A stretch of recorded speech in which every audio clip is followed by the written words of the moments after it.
Ambre fait très souvent référence à Lady Gaga. Quand elle la cite, elle amuse. Quand elle la chante, elle impressionne. Ce mardi 27 janvier, la Benjamine de cette saison a été confrontée à son rapport à son idole dans un cours de média training. Un moment délicat pour la demi-finaliste, elle y avait de la voix à la Star Academy cette année. Dès le premier prime, les candidats ont prouvé qu'ils n'étaient pas des erreurs de casting. Les deux cancres Jean-Pascal et Georges Alain ont bien rigolé face au niveau des élèves. Et pourtant, de semaine en semaine, les académiciens ont dû plier bagage. C'est le jeu, il n'en restera plus qu'un à la fin. Léa s'est déjà placée comme première finaliste de la promo 2025. Le prime de ce samedi déterminera qui de Victor ou d'Ambre la rejoindra. Bonne nouvelle, ce drôle de défi si l'un d'eux gagne la Star Academy a donc de fortes chances d'être réalisé. Mais avant cela, place au travail. Si Léa a le droit de se reposer un peu cette semaine, Ambre et Victor doivent mettre les bouchées doubles pour préparer leur demi-finale.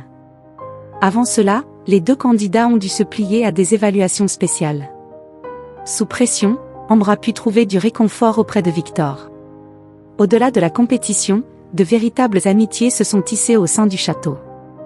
Et Ambre, mécontente d'une de ses prestations, n'était pas au bout de ses peines aujourd'hui. Le cours de média training donné par Sabrina Gottlieb ne l'a pas épargnée. Frontale, la journaliste a voulu la préparer en cas de questions trop piquantes à sa sortie. Bon, on te compare beaucoup à Lady Gaga. Est-ce que tu n'as pas l'impression, franchement, que, à 18 ans, tu fais une espèce de copier-coller sur elle et que finalement, on te reproche de ne pas avoir trop de personnalité? Une question qui a complètement déstabilisé la Benjamine de la promo. Spontanée, Ambre a d'abord laissé voir sa surprise, oh là. Waouh. Jusqu'à preuve du. Une première erreur soulevée avec justesse par Sabrina Gottlieb, qui lui a conseillé de ne pas montrer qu'elle était en difficulté. Si, j'ai une personnalité et non, je ne suis pas un copier-coller de Lady Gaga, a tenté de répondre Ambre.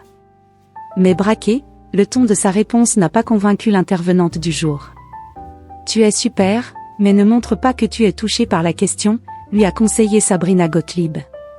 Finalement, Ambre, également conseillée par Monsieur Pokora, a bien réussi à répondre à la question de manière lissée, tout en se défendant de vouloir être un clone de son idole. Une question dure à entendre à seulement 18 ans, mais il est bien nécessaire de ne pas se laisser impressionner. Après toutes ces émotions, Ambre peut souffler un bon coup ce mardi après-midi. En effet, la demi-finaliste est attendue auprès de ses proches, pour une petite pause qui lui fera le plus grand bien. Elle pourra aussi reprendre des forces pour sa demi-finale contre Victor. Les deux candidats vont enchaîner les prestations, et partager également des moments inoubliables avec des artistes. Mantissa, Christophe Maé, Sofiane Pamar et Esther Abrami se produiront avec les deux élèves. Léa, elle, aura droit à un duo avec Zélie. Du beau monde en perspective.